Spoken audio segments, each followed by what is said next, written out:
Thanks for watching Ben Television. The program is You Decide. We give you information, facts, and analysis, but you decide. We have our guest all the way from Nigeria. He doesn't need any introduction at all. He's Alhaji Asari Dokubo. Alhaji, you're welcome to the program. Good morning. Good morning. So good to see you, sir. Thank you very much. We So want good to to see you discuss. too. Yes, yes. You've been here for a few times, so I'm so glad we're having this discussion again today. We want to discuss so many things concerning Nigeria, and you will be in a good position to help us out. Is the insecurity in Nigeria we shall be starting with, and then we will move into Nigeria breaking into different parts according to some people. And then we look into so many things that Nigeria is battling with. So we are likely to have you for the next 1.5 hours, and I'm glad you are Yes, here. Mr. But President. let's start with the insecurity in Nigeria. What the senators are saying, because this is very important. If the senators, sitting senators of Nigeria, are saying that everyone should get a gun and they protect themselves, then it is a serious problem. Let's listen to these sitting senators. Studio, please give us the man from Oshun East, the senator in Oshun East, Senator Francis Fadamsi. Let's hear what he's saying. The only thing we can do is that the populace that they are deceiving should rise up. The communities to rise up. They have the local vigilantes and local hunters. Go to Osun. When they started harassing people there, the vigilantes and the local hunters, they started fighting them. Just about last week, they went to my local government, my own ward, and they wanted to kidnap about 5 or 4 people. A woman came out and shouted. The whole hunters and vigilantes came out and started shooting the Fulani until they captured about 2 of them. And the problem is that if you capture them alive, the police will ask you to leave them alone. The best thing is that when they are killing you, kill them. It is now self-help. If it is not self-help, all of you will just sit down, they will kill everybody, finish, and nothing will happen. So are you suggesting self-defense? Yes. How will they carry you? If they carry you now and I know that these are the people carry you, automatically we resort to self-help. When they know that the people are alert and they have their own arms and ammunition, but local, they will not dare it. Many of them, if they go to Ibadan, all this area, you will see that when they shoot with their AK-47, it doesn't enter. At times, it doesn't even answer. Then the hunters will now bombard them with their own local something. Yet, it is this hunter that the police will arrest. That's the problem. But they should ignore the police, even now that they are even spraying police like how they fried Dodo and Akara. Automatically, the police now are afraid. So if the hunters can come to the aid of police, it's better. The JTF in Borno, they assisted a lot before they were tired. If the South too is doing it, the South is to do it. Then they will know that people are okay. The only problem is that the seat of power is not easy to do it. And Mr. President and his colleague will want to secure the seat of power with even the power they have.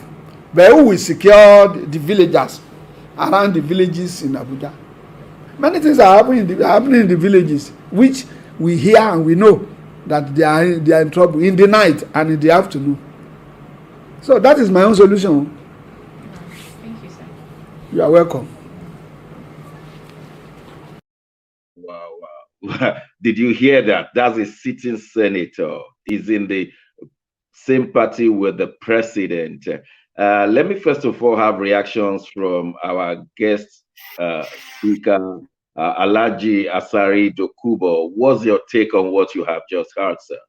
Yes, I am so shocked. I've listened to this video clip and I'm so shocked that these are the same people that brought Buhari to power.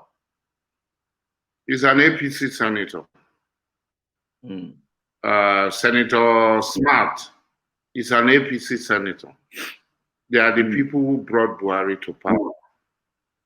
Some of us, when Buhari was contesting. We came out to say that Buhari is not a fit and proper person to contest to become president of a country like Nigeria.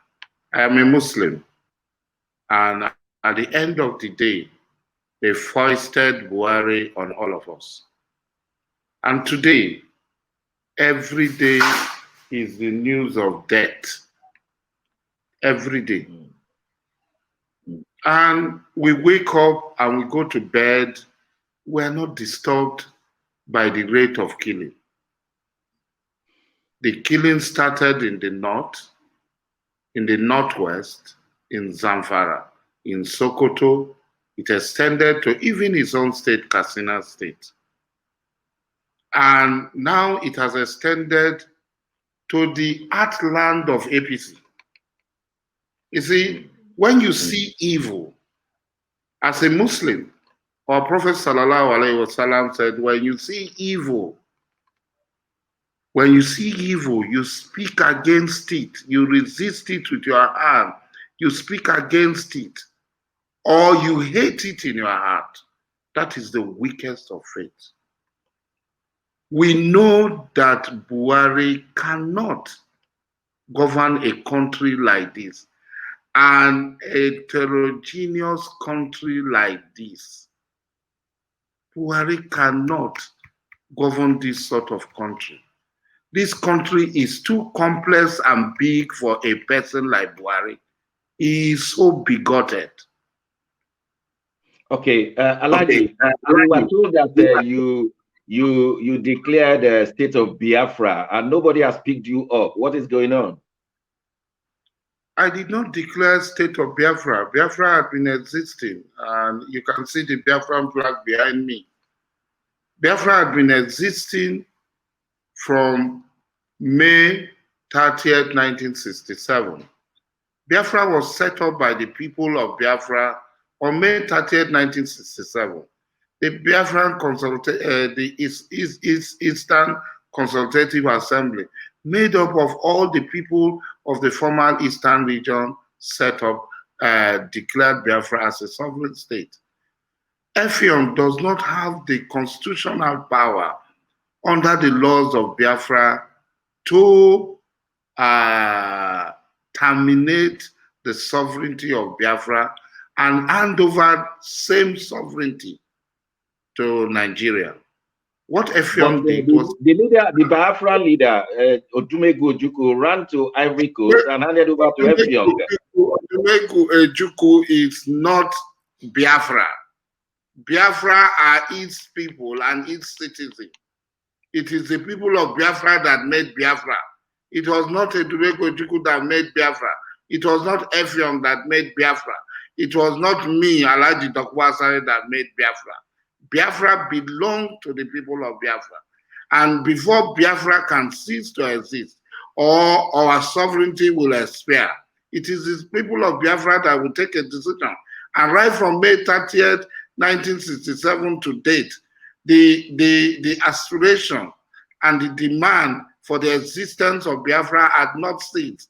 We have not ceased from continuous campaign for the restoration of the supposed sovereignty that was handed over to Nigeria by General Effiong. Yes, so, but Gowon said, the General Gowon said, no victor, no vanquish, and therefore so many things change, and we never had a Biafra. Ojukwu came back repenting. Ojukwu is an individual. This is not an Ojukwu issue. Ojukwu did his own. He did his Biafra. He tried. But it's not about Ojukwu. Ojukwu is not Biafra. Biafra are Biafrans.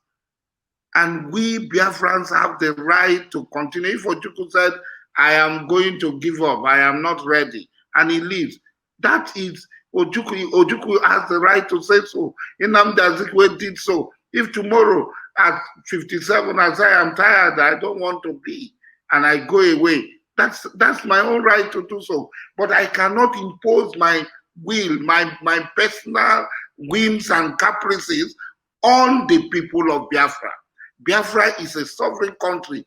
Biafra is a living being. It Okay, sir. cannot just. Which Biafra are we to rely on now? Is it the Biafra you declared, or IPOP, or Masob, I or we did don't know not. which Biafra to go? I did not declare Biafra. I don't know what IPOP is. I am not going to speak for IPOP.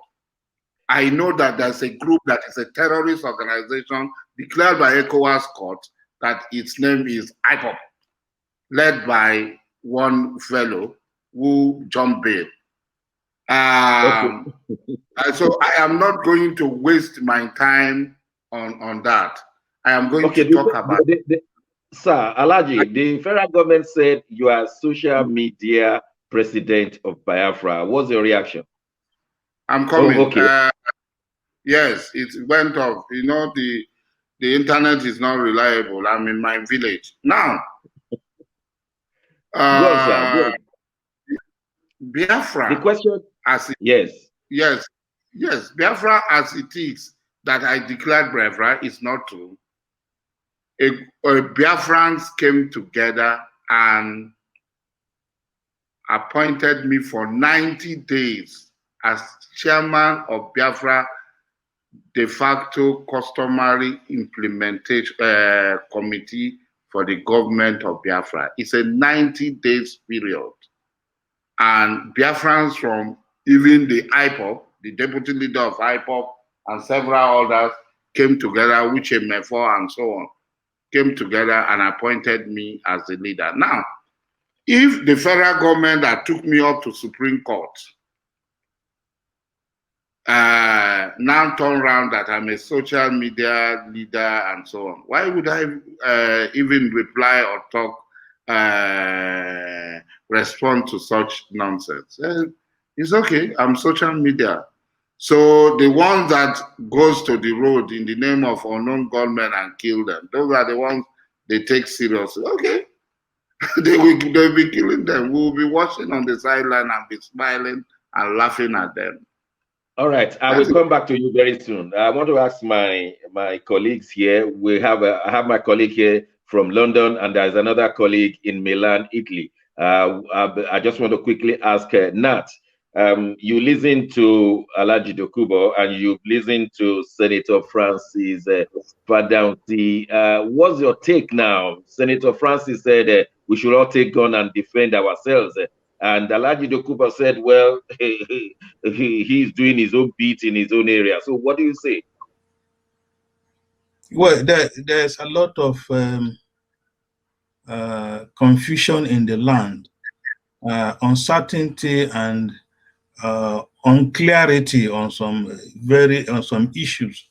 Because sitting down here today and listening to Alhaji Asari Dokubo, he seems to be shifting grounds because he made a declaration, he appointed a cabinet, and he's now turning around to say it is the people who came and appointed him. I think there should be some level of transparency when emanating or sending out information, because if we keep hearing different tones at different times, then we will have serious challenges as to what we believe, what we hear, and what we believe.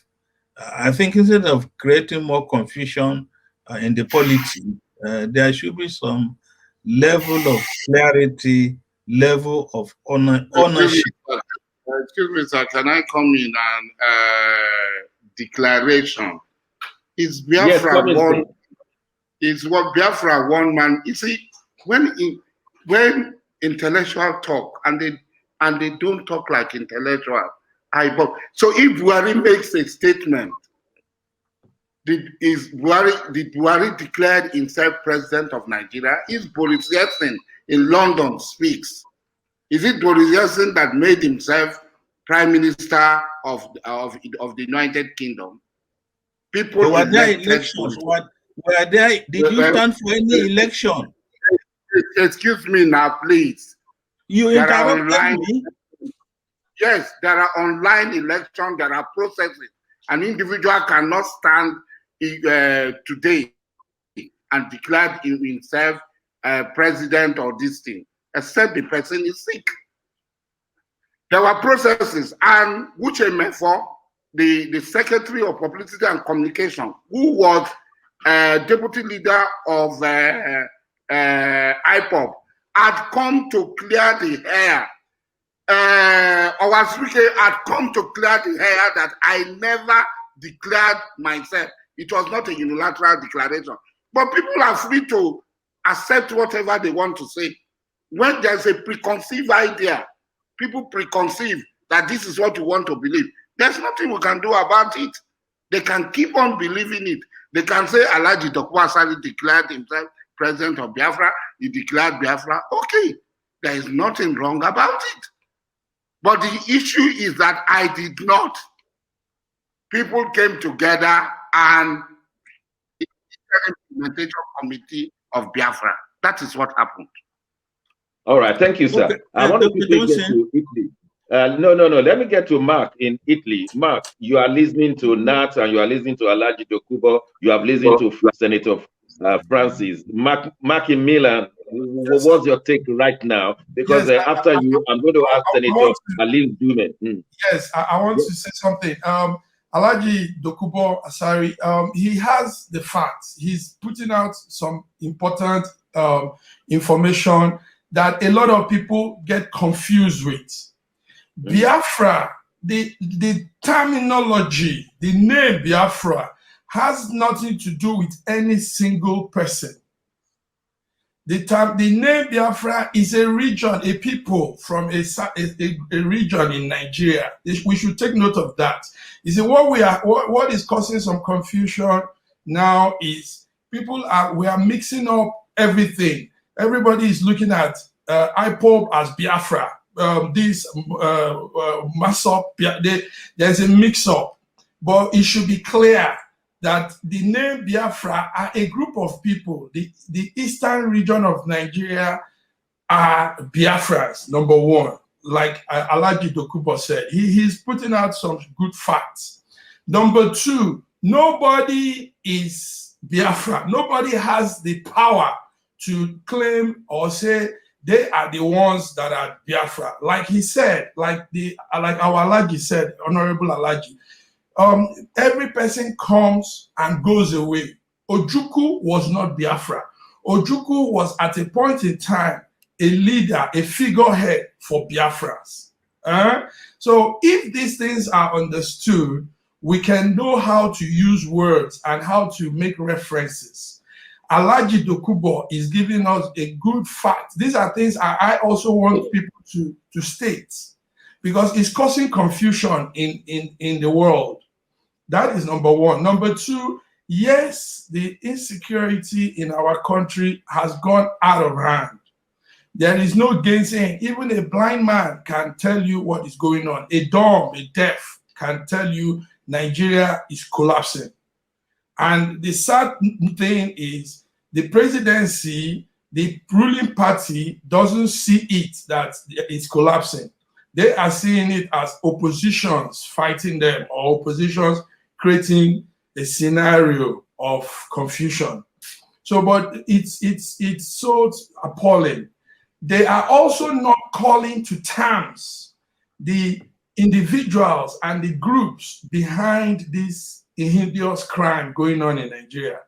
Like I just chatted now, imagine the Minister of Information, the Minister of Lai Mohammed telling us that kidnapping and banditry is not an offense. Can you imagine that?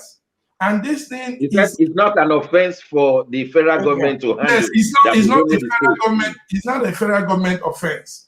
That is more like saying everybody can go ahead and be a bandit. Everybody can go ahead and be kidnapping. That's more like it. And nobody has called him to order. The president has not called him to order. And people are dying. People are being kidnapped. Ladies are being raped. Commotion is in the land. Now, man. I just have to stop you there because I want to bring out what Senator Alin Dume said. Senator Alin Dume is not new to the politics in Nigeria. He was in the House of Representatives and then finally got himself into Senate. And even at the time, the 8th Senate suspended him. He's back and he's strong. Listen to what Senator Ali Ndume had to say concerning all these issues of unrest in Nigeria. I, in my own village, Malams that are Muslims, not ordinary Muslims, but Malams, elders above 60, caught me. 75 of them, distinguished colleagues, were taken to an abattoir and slaughtered by Boko Haram. And can you imagine that the Nigerian army or the Nigerian government is saying that because these people have gone to repent, or they say they hand themselves off, you bring them back and you pamper them. If you give an IDP here 150,000 as pack as they give them, I have over 10,000 of them here. If you give one of them 50,000, tomorrow he will be back home.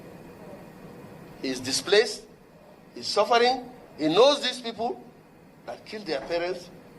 That is wrong. And then, sorry sir, I'm getting emotional, but in addition to that, the recent attack in Damboa was carried out by a repentant, giving information as to the movement of the army. The general that was killed was the same thing. Now, you had it from the horse's mouth. Ali Ndume should know what he's talking about. Alhaji Dokubo, what's your reaction to what he just said? Because you are a well-known Nigerian leader. Alhaji Dokubo, what will be your reaction? Repentance and going back. These are the issues we are talking about. When in the Niger Delta, Yaradua started this bribe of amnesty, I was one of the people. I went to court against Yaradua. And you cannot just see people on the street. You drop people on the street and tell them that they are militant, you have pardoned them. It has no constitutional backing. It has no legal backing. The only way a Nigerian can be forgiven for a crime is through prerogative of mercy after he has been convicted. That is number one. Or two, if the federal government, after taking him to court, put in the process of nulli prosecute, that they are going to discontinue the prosecution of this person. And that is not even an amnesty. The only amnesty is the show of prerogative of mercy by the chief judge, by the governor or president. Now you go and change the law. There is no law. The law is whatever the leaders say. The whims and caprices of people are the laws in Nigeria. And you say it's doctrine of necessity or whatever. And you start to give bribe to people. Now, somebody killed 75 people. I know the person who killed my brother, the person who killed my uncle, the person who killed my mother, raped my sister. And then you pardon him and you pamper him and you bring him back. These are the issues. What Ali Ndume is saying is just a tip of the iceberg. A tip of the iceberg. This thing is happening. They set up a Northeastern Commission to reward the destruction of their place by themselves from resources that are not from them. And everybody looked the other way. Everybody looked the other way. Since the creation of this country, a particular nationality has been brought out and pampered and favored. Immigrants, what do they call them? X-men, Fulani people, have been given free education by law from time immemorial. A nationality out of the nationalities in Nigeria was chosen. Nomadic education was given nomadic education. Good luck came and introduced the Alhaji educational system using government money for a particular section of the country. I am a Muslim. I have the my child is kind of memorizing Quran. I give him allowance of 30,000 every month. My child, I pay his fees. He's not walking the road begging for food. So they will not take care of their children. Government will come, say Al-Majirai policy. They will now pay money into it. They will give them money, pamper them. All the others will be waiting. So we are all appendages in this country. They own this country. They just tolerate us. It is when our faces. I'm coming, Alhaji Dokubo. I'm coming. Just give me a minute. Okay, they said they they have cattle route, that they will pass through our land, that they have cattle route on their land, in their village, where their cattle must pass, that they will establish ruga, that they will graze on their land. I can go outside and show you. I also have a ranch in my village. I can show you. I can go outside or go and get a video clip for you. I have my ranch. My ranch, my animals are kept in an enclosure. And they are fed. So these are the things. All these things, our elites have been capitulating. They call those of us who speak out, those of us who resist them, they call us all sorts of names. Like the person that you are talking about, Alhaji declared himself president of Biafra. How can I declare myself president of Biafra? So these are the things. They persecute those they think are weak. Those of us that they think are weak, we cannot do anything. They malign us. They call us names. All what they want to do. But the people who are committing this crime, they know that are powerful. They cannot call them any name. And now the chickens, they've all come. They are chopping the food. They are chopping the food. And now since they are coming to chop the food, we have realized every day, maybe we're in London, we don't know how many people that are being killed. Maybe we're in Hamburg, we don't know how many people are being killed. Maybe we're in New York.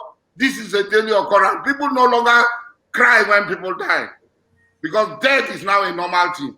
And it is this government that brought this death on our people.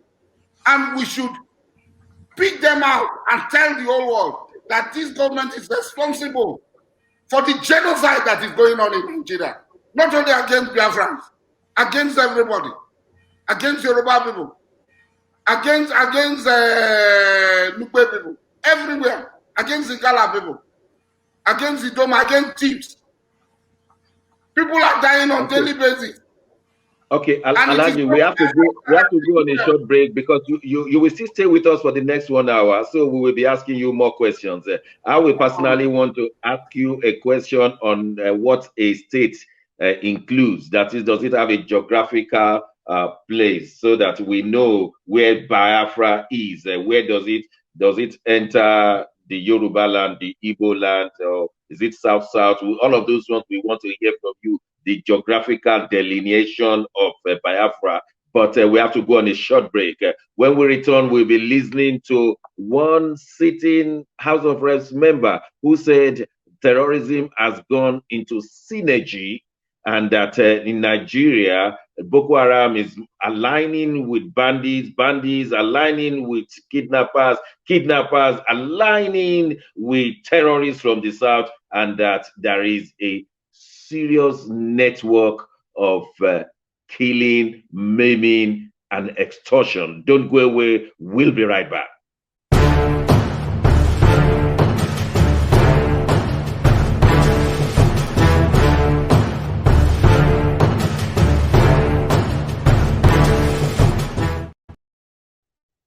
Thank you for staying with us. It's still Ben Television and the program is You Decide. All we do is to give you information. We give you the facts and analysis, but at the end of the day, you decide. I still have in the studio with me my colleague from London, Nat Iyakwo, colleague from Milan, Macmillan, we call him. And then we have our guest speaker today. He is no other person but the indomitable, indefatigable Alhaji Asari Dokubo. We're glad to be back. And we want to show you a clip from Honorable Abubakar, who says there's a synergy between Boko Haram bandits and other kinds of terrorism and terrorists in Nigeria. This is mind blowing. I've never imagined it will come to this. But let's have that clip.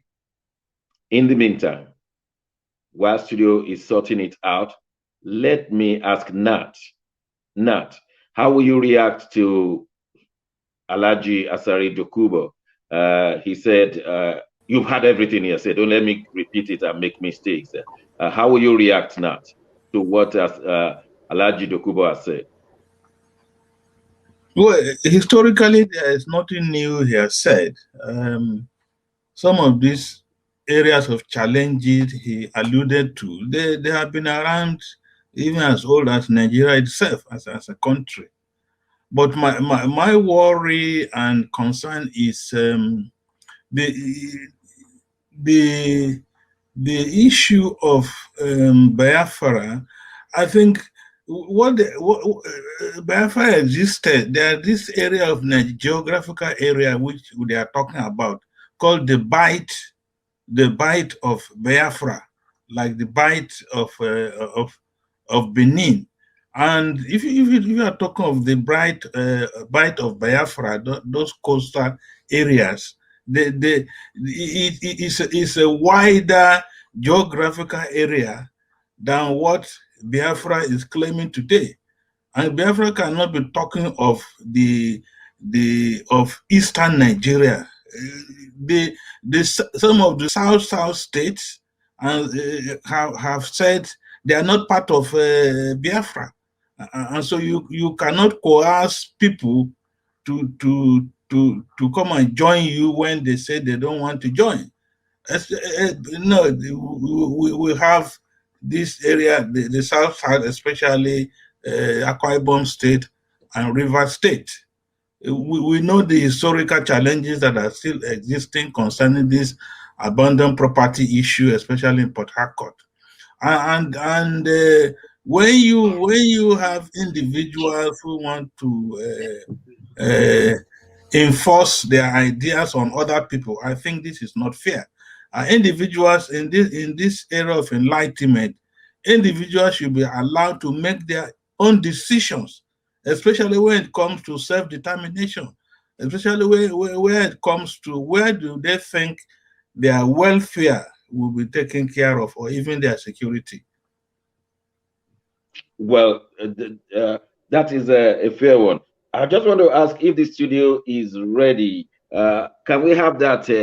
Can we have that video, please? I'm sure I will ask everybody to react and respond to what Nat has said, but let's just try and see if we can move on with what Honorable Abu Bakr said. Say that there is a synergy among the enemies of Nigeria, and I think that's the challenge. Some people see Boko Haram as enemy, some don't. And it appears that they've been even given a land inside Nigeria. So that's the challenges. Studio, can we have that? The president takes the bulk. He is the commander-in-chief. But then we have to look that Mr. President has to work with some lieutenants. He has some subordinates. So in the whole issue, the president inclusive and down to the lowest ladder, we need patriotism. Patriotism is the keyword. If the country is worth living, then it was dying for. That is number one. Again, when you are talking about the whole problems now, be it Boko Haram, that is, you call it terrorist, it is terrorist, then cattle restaurants, the banditries, farmer herders, the communal IPOP, whatever, they are now interwoven. Why do I say so?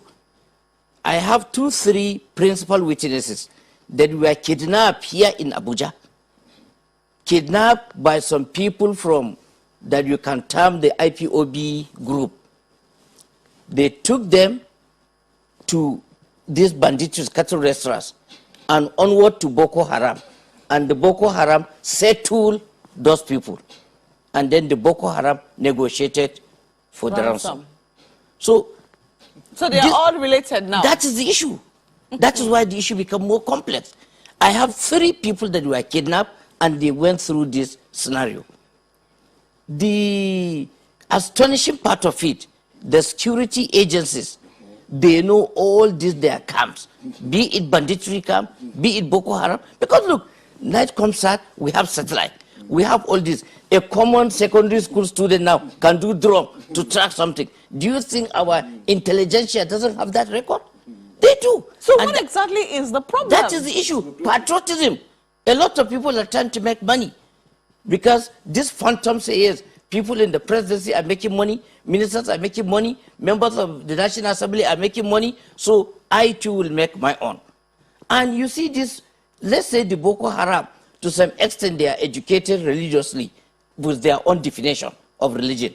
But come to this bandit that are hooligans, people that take wheat, take road, uneducated as far as Western civilization is concerned. These Fulani people that they are going, or whatever you call them, they were the one that for when you say Fulani, Fulani, they are the uncivilized people that they can kill and maim like nothing. So these are the people, and they have now been integrated. All this is taking place. And another thing, some of this government, they don't even study their advisors. The people in the government connived and pay ransom. And if the ransom is taken, only about less than 30% of the ransom reaches the bandit. The scenario in Kasina is there. The scenario in Zamfara is there. It is the civil servant, the so-called civil servant, the chairman of local government, the district head, they are the one now distributing the booty. So the issue is so complex. That's why I will now turn it back to be patriotic. And because of this laxity, yet it is now in the northeast, it doesn't affect us in the southwest. Now it has come some 48 kilometers to Abuja. And people are being kidnapped right inside Abuja. Asokoro, Maitama, we are no longer safe. So it will now reach. And it's because of this patrol, because of few dollars or few naira you compromise. Just last week, the news were going around that the Boko Haram were in Yobe recruiting people with 20,000.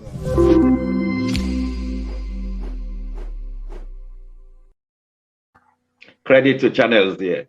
Alhaji Dokubo, I have to come to you. What's your reaction on what Alhaji Abubakar just said? It's a very grim situation. He said there's some that you could term IPOP. They are in agreement with those you call Fulani herdsmen, and the Fulani herdsmen with Boko Haram with bandits, and even the civil servants are there also making money, taking money from government as a ransom and then taking their own percentage.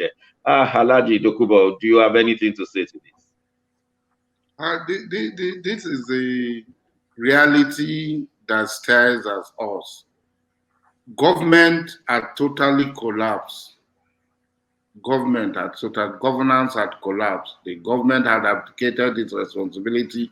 Everybody is on its own. So what Abubakar is saying is not new.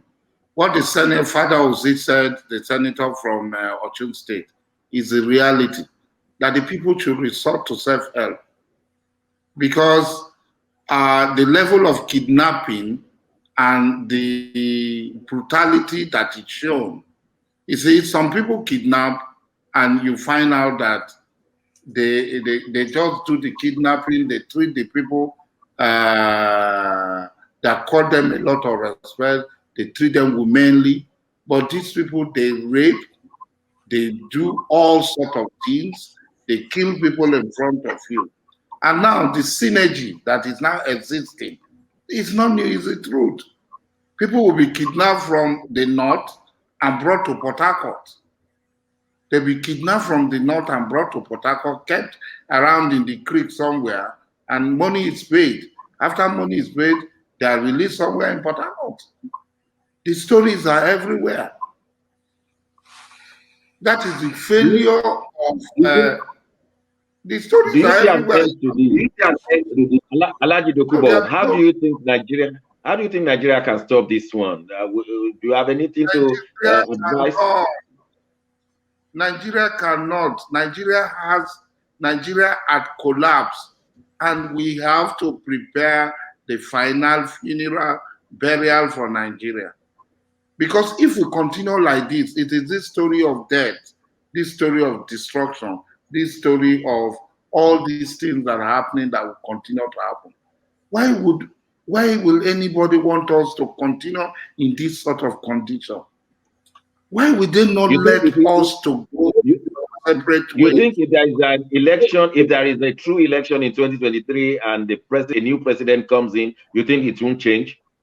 There will be no true election in 2023. The people that are holding power will not allow true election. They are not good luck that will sit down with AK-47 in Aso Rock and allow somebody with a Fulani man with stick to come and chase him away. They are not. They have acquired general purpose machine gun and RPG. So they will not. It's not good luck. Who will say my aspiration is not worth the blood of anybody? But since he left, so many thousands of people have died because of his capitulation. If good luck did not capitulate, we will not be in the mess in which we find ourselves today. All right. I want to ask my colleagues their take on that synergy of Nat. You are in London, and I know you do a lot of research, and you've done this for several years. But the synergy of Boko Haram may not be new to Alhaji Dokubo, but it's very new to me. I never knew that some people in Southeast will align with those in Boko Haram to I mean, it's like a chain, and they are paying one another. Nat, what's your reaction to this? I think my reaction to what Abubakar said, you know, when the Kankara students were abducted and released, yeah, Boko Haram came to say they were responsible, or they had a part to play in the Kankara boys. But the picture that comes to mind immediately, the Boko Haram started in the northeast, especially in Borno State. I know historically, Canon Borno Empire, the house of the Fulanis, the jihad, did not reach Yobe, Maiduguri, which is now Yobe State, Bauchi, no, not Bauchi, Yobe and Borno State, and they are mainly Kanuri. And so if it is true that Boko Haram were now working in concert with the bandits and abductors in the northwest, then it will, Abubakar is saying. But there has to be a lot of investigation to confirm that is exactly what is happening. What is happening more is the decimation, the breakdown of Nigeria into non-state actors and warlords who have a territorial expansionist goal in mind.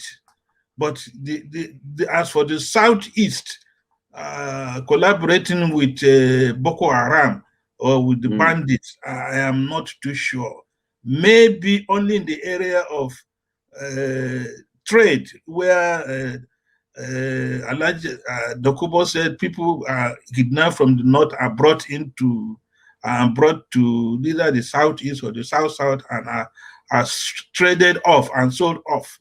Maybe at that level, yes, but on a more fundamental basis, I have not seen that yet happening. What has happened in the past, there's been a scramble for the middle belt, the forces from the south and the forces from the north. Yeah, we're coming to that, Nat, because we understand there's a middle belt state being created. So we are coming to that in the next segment so that we don't discuss it now. But I just want to ask Mark in Milan, the situation is scary. To what extent are you scared, Mark? Yeah, thank you very much. I still align with Alhaji Dokubo. It is you don't need to be a professor to know some issues of life. Associations are formed when people have common interests and they come together to form an association. Now, what is happening in Nigeria? Yes, with the research I'm also doing, yes, there is a collaboration of various network of this evil working together now. In fact, I have a case where a man was kidnapped in Akure, and it was a Fulani arrangement, but they found out that there were 2 Igbo people in it and a Yoruba man. So yes, there is a network of collaboration. Yes, because they are all going for one aim, and that aim is cash. Kidnapping, terrorism is the new oil in Nigeria.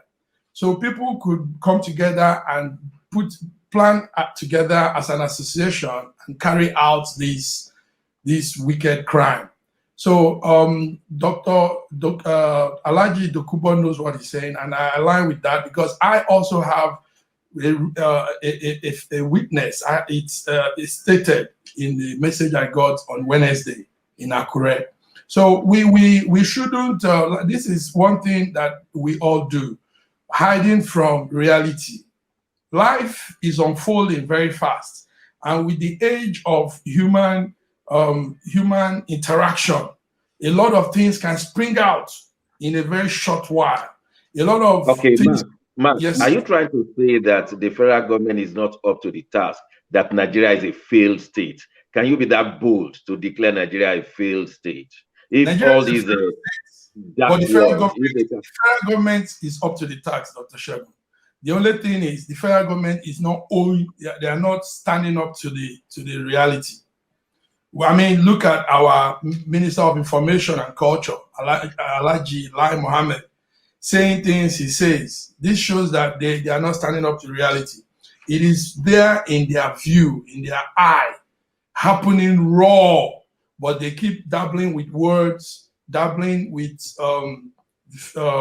funny statements, and that shows they are not standing up to reality. Nigeria can do more than what they are doing. You are trying to say there's no political will. There's no political will to do it. That's it. Okay. I want to quickly go to Nigeria and ask Alhaji Dokubo. There are 2 questions I want to ask him. Number one, we know that a state is made up of a geographical placement. I mean, there must be a delineation, a geographical delineation. That before we have talk of government and of course the people. What is the geographical delineation of Biafra, sir, from your point of view, the ones that have asked you to be? So who are those and what is the area? These questions, I'm surprised at this question. There was an eastern region, a geographical delineation of the eastern region. The borders of the eastern region are very known to everybody.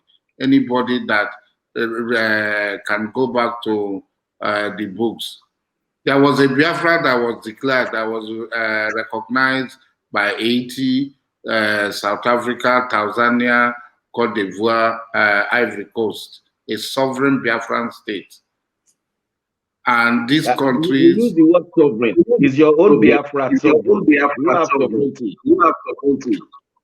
That is what we are saying. There are many countries in the world that have been struggling. The state of Palestine is struggling after it was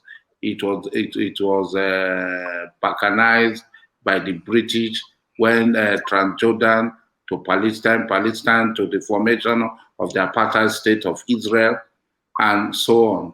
But Palestine, that has not taken away the right of the people of Palestine to Palestine.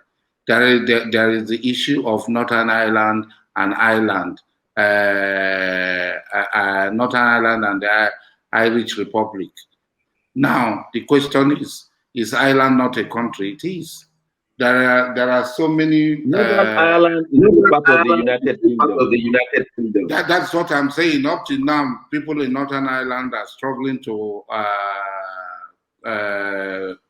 unify with their brothers and sisters in the Irish Republic. So there are, when you say country sovereignty lies in the hearts of the people. Yeah, sovereignty can be taken. You take a country like Tibet. Tibet was independent until China overran Tibet. That has not stopped the Dalai Lama from being recognized as the head of Tibet, even though the Dalai Lama had not been in Tibet for God knows how long. So the consciousness, you cannot take a country from the heart of the people when it is being occupied. Biafra, as it is, was occupied in 1970 by the Nigerian state, and there's a continuous occupation of Biafra by the Nigerian state to this day. That does not extinguish the sovereignty of Biafra. So the boundaries of Biafra are very known. The borders of Biafra are very known. Biafra is bordered by the Midwestern region, it's bordered by the Northern region, and that is what it is. That is what Biafra is. Yes. Alhaji, we'll be going on a short break right now. But when we return, we'll be discussing all those nations within Nigeria trying to secede. I'm talking of Odua Nation, Biafra, and now the Middle Belt. That's what we want to discuss in the next segment. And you will still be asked to answer the issue of sovereignty, because in the university we are taught that a state consists of a geographical area with a people and a government with sovereignty. Sovereignty means that there are no external power to rule in that state. And so we will still be subjecting you to answer that question to satisfaction. We will go on a short break right now. When we return, we shall be discussing all the different nations within Nigeria that have shown interest to secede. Don't go away, we'll be right back.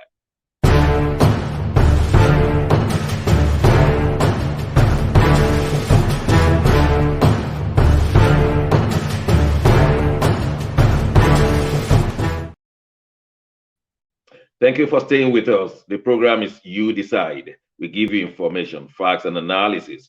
But don't forget, you decide. We have so many groups trying to break away from Nigeria. They are serious groups. We've listened to Alhaji Asari Dokubo, what he's doing in the south part of Nigeria. In fact, southeast, we may say, or even if you like, the eastern part. Now, we had 2 days ago that there is now a new group from the Middle Belt. Many of us will have seen the governor of Benue State with all the challenges he's been facing, and he's coming out to say they want to kill me, but they will not get the land that God has given the Benue and the TVs and the Jukuns from him and other people. And we know that the Fulanis, if given a chance, will want to overrun the Middle Belt of Nigeria. Now we are told that they have got their own logo, they have got their own flag, and they have got their own currency. Let me ask our colleague, Nat Yako. Nat Yako, bring us up to date to the Middle Belt state. What is it all about? Who are those floating it? Well, will they have sovereignty? Will there be a geographical area known as Middle Belt that will be acceptable to the United Nations? Bring us up to date. Okay, when we talk of the Middle Belt agitation for also self-determination, it's an old story. It's as old as even the country itself. We remember names like J.S. Tucker. J.S. Tucker was first generation politician in Nigeria with his colleagues like Sardono Sokoto, Abubakar Obalewa, Awolowo, Zik, and others. It means it's in the middle of Nigeria. It's in the middle of the south and the north. and for quite some time, even historically, there was this movement, religious movement. The Christianity came from the south, Islam from the north, and one of the meeting point was in the middle belt. Who would want to be a Christian? Who want to be a Muslim? And then the issue of the land. Incidentally, the most fertile land you can think of in Nigeria is in the middle belt. And you have the converging river Benue and the river Niger, the basin, Benue basin, Niger basin has created very, very arable, very fertile land. And this is the bone of contention between the herdsmen and even our brothers from the south. And so that determination, that cry of marginalization has been on. But the problem has been most of the middle belt, comprising, let's say, 5 or 6 states, they don't have economic power, no political power, and they don't have individuals who have come out as a spokesperson to air their sense of belonging in Nigeria, to hear whether they have been fairly treated, and to let them express their condition on the wealth of the nation. Is it trickling down to them? Is there any impact? And when you now come and take a chunk of their land, which is now Abuja, the Federal Capital Territory, and they the people who are in those states, Kaduna, Niger, and the former Benue Plateau, they don't have much to say on the issue of property ownership, land ownership within the Federal Capital Territory. So these are the areas they are now looking. What would be the geographical area that Middle Belt Force is trying to create? Okay, if you start from Kwara State, Kogi State, Niger State, Benue State, Plateau State, Southern Adamawa State, no, Southern Taraba, Taraba, the Taraba boundaries with Benue State. These are the areas, and even part of Southern Kaduna and Southern Kebbi State. This is the geographical area we can say. I'm going to ask you one last question. Do you see it happening, this Middle Belt State, because they are hedged around with some powerful states, especially the Katsina, the Kaduna Mafia, and all of. Do you see this coming up at all? Yeah, but it might come up in a different shape. I know there are discussions ongoing between the South and the Middle Belt.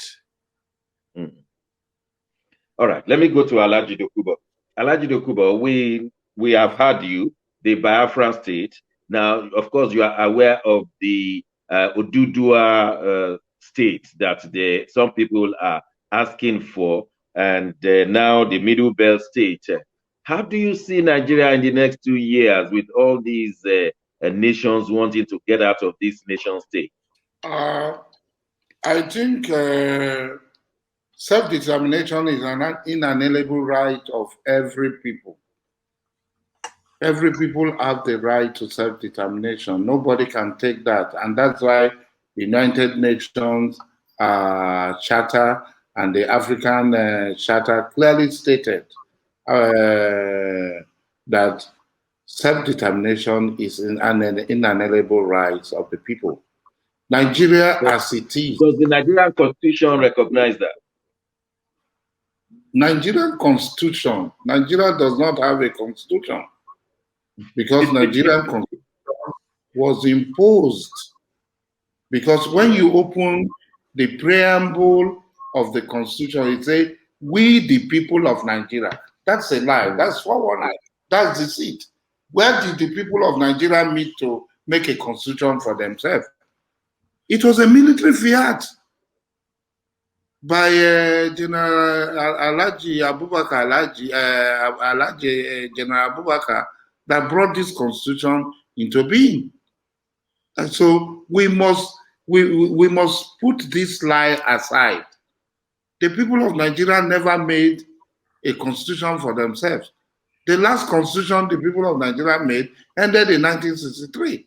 And since then, Nigerians have never made any constitution for themselves. These are the whims and caprices of individuals who decide what it is constitution, what is not, what is inside constitution, or the constitution they made to enslave the people. So Nigeria, in the real sense of it, does not have a constitution. A constitution must originate from the people. Okay. So how do you think all these, how do you see all these nations becoming a state on its own? Because the federal government will just take the law into its own hand and say, I am not going to agree with you, and then they will come and there will be war, if any. Do you think? Because I not go agree neither their cloth. The Soviet Union, as big as it was, integrated. The British Empire, on which the sun never set, disintegrated. Yugoslavia, disintegrated. Czechoslovakia, disintegrated. Ethiopia, Eritrea came out of Ethiopia. Sudan, Southern Sudan came out of Sudan. So this is not a novelty. It is not limited to Nigeria. The people that said, we must hold you down, we must enslave you, we must pass through your land, it is our cattle route. Our animals must enter your land and eat, you don't have right. We will rape your women, we will kidnap them, we will beat them. They are the people who are insisting on Nigeria to enslave people. Those of us who don't want to be enslaved, we say, look, we don't want to be enslaved. We want to go. So where there is, in life, is natural. That for every but do you think there will war be inevitable to make these divisions? For every action, there is an opposite and equal reaction. Yes. Yes. So when you push the people to the wall, they can't pass through the wall. We are not ghosts. We are not liquid element that can evaporate or do anything. We are human beings. We are flesh and blood. We will turn back to defend ourselves the same way if Senator Father Usi had said, we have the right to life. We will defend ourselves. We cannot continue. Let me go to Mark in Milan, Alhaji. Let me go to Mark in Milan. Mark, the Igbos have experienced war once in their lifetime. Three years of war or thereabout, and millions died. Excuse me, please. Igbos did not go to war. Let us stop this narrative. Okay. What my father, Honorable Justice Melford Goodell, and a German was in Biafran army. Igbos did not go to war. It was Biafra that fought with Nigeria. Ijaw people fought. Ogoni people fought. Efik people fought. Ibio people fought. Is Effiong an Igbo man? Was he not second in command of Biafra? Why are we giving this false narrative that Igbos fought? Igbo did not fight Nigeria. Biafra fought Nigeria, and Biafra is not Igbo. That's the truth. All right, Alhaji, I'm not going to even argue it with you. I'm going to rephrase that question. Mark, Biafrans fought Nigeria, and the aftermath of it was not good at all. We saw starvation, we saw deaths, and somehow the region of that area has come up again. Are they ready for another war? And are the Yorubas ready for war? Because if everybody says I'm seceding, they should think of federal government resisting their secession. What do you say? Yes, thank you very much, Dr. Shagno. It's today has been very, very interesting. Believe me, we are dialoguing. The conversation has been very insightful. A lot of the panelists are bringing great insights too. Let me say this: a people can agitate for war. I'm sorry, for separation, for their own state, their own sovereignty. But Yes. the powers behind those people might not concur to that. What do I mean? Biafra is agitating for a pullout. Oduduwa is agitating for a pullout. Now the Middle Belt have come up. But there are authorities behind them also, the governors of these states. And these governors have the arsenal and the wherewithal to put out any instruction they want to. So we are caught up in a situation of how does this whole thing play out? Because as long as the governors of these regions are aligned to the sitting government, the presidency, it will be a hard tax. That is number one. But in the hearts of all these individuals, the Yorubas, Oduduwa, the Biafrans, the Middle Belt, in their hearts, everybody feels it's time to go. The slogan is "To your tent, O Nigerians." So, yes, we can all desire this, but how do we go about it is the issue. And that is where it might be a hard tax. Because like you just said, from 1967 to 1970 was not a pleasant time in Nigeria. I had uncles from both sides of my parents killed during the war. And most of them were businessmen, maybe men that could have had some relevance in their life if they were alive today. So we all saw that, most of us experienced it. The east of Nigeria went through the most gory, the most brutish period of their lifetime. Children dying in the eyes of their parents for lack of food. People not being able to do the things they do in life. So it's not a pleasant experience. Any age Igbo man or any age Biafran, any age Eastern region person will tell you we won't want to go through that experience again. So we are caught up. The agitation is also coming more from the younger generation. Go ahead, sir. We are having a breaking news, and I want Alhaji Dokubo to help us from Nigeria. He has his tentacles. Alhaji, I just have breaking news on my iPod right now that Father Mbaka has been missing in the last 24 hours. Yes. Can you please confirm or ask somebody to confirm from your end? The breaking news is from the Ohanize that they've been looking for him. They've not been able to find him. And we know that he is been outspoken in the last few days because of disagreement between him and the federal government. Is there a way we can confirm this news item? Because it says, if I may read, breaking, Mbaka reportedly missing.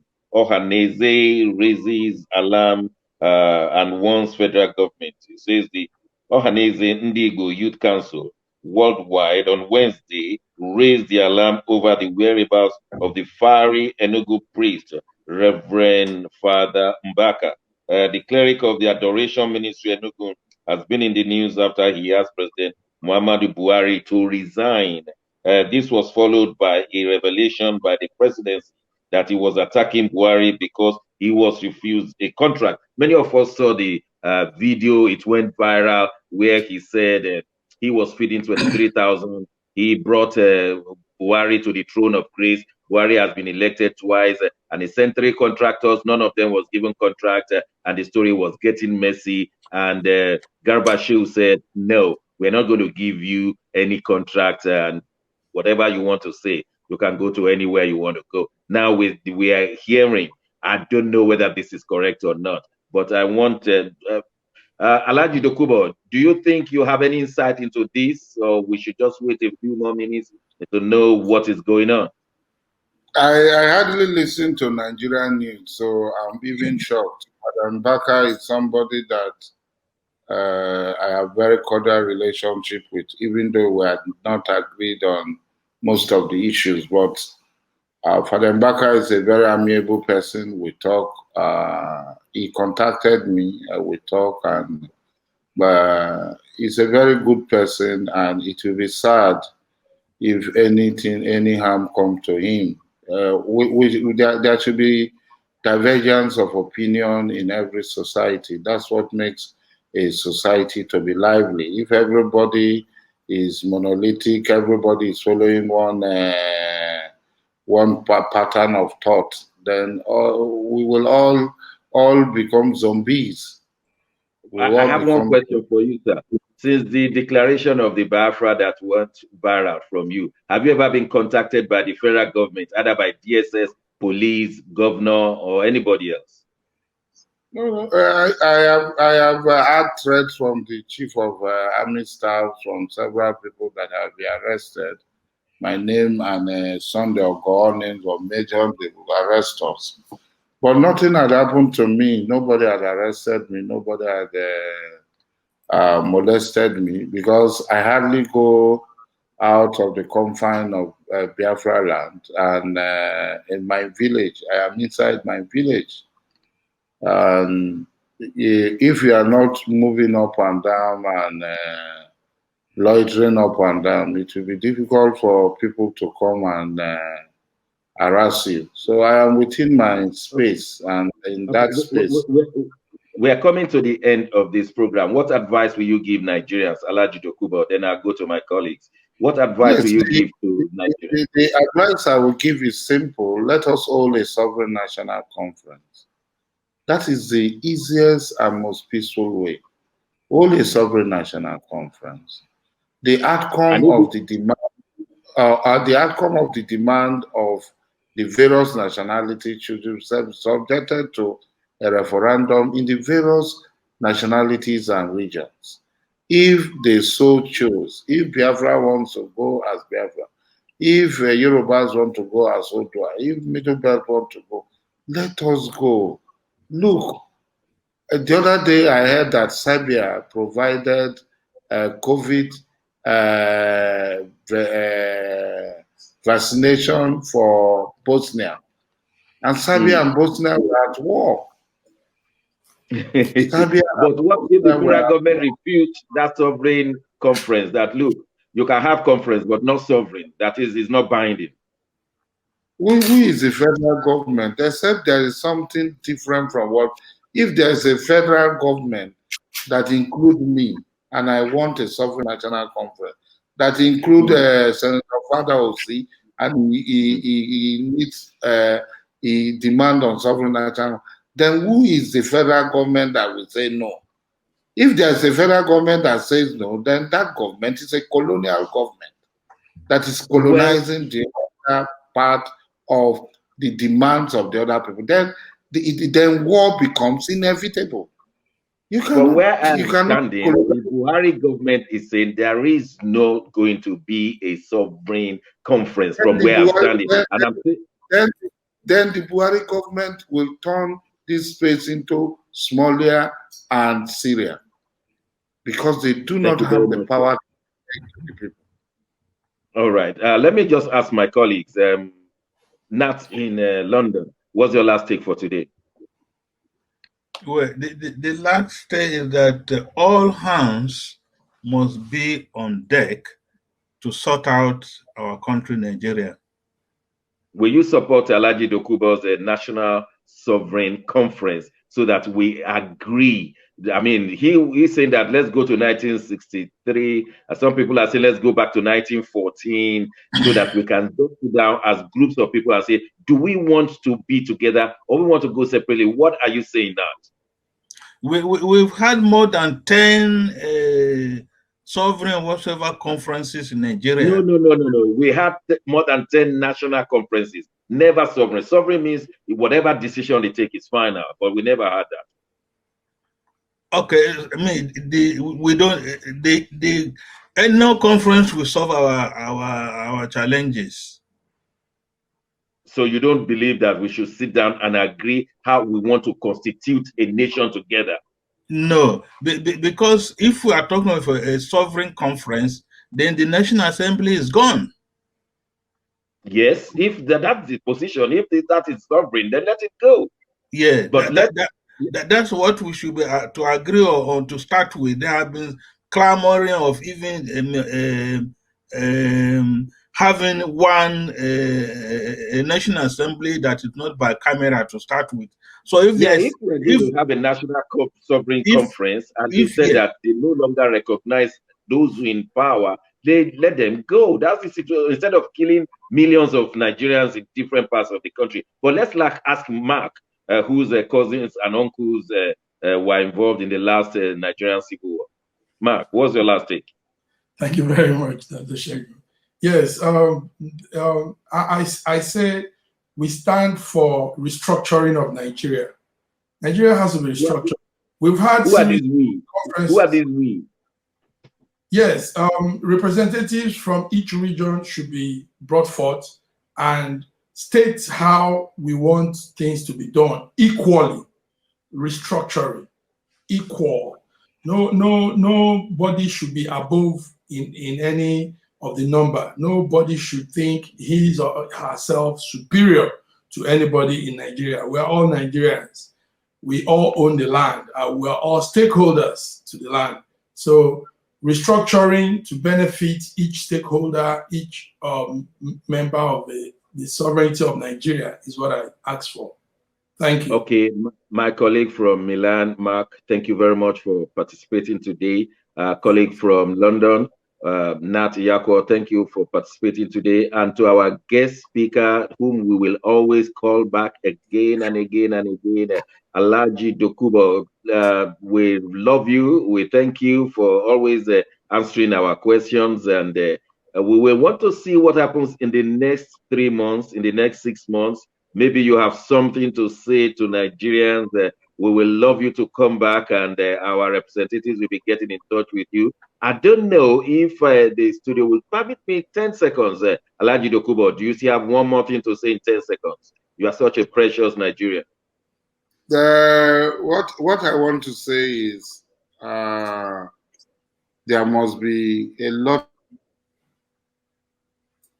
It appears the waves. Are you still there, Alhaji?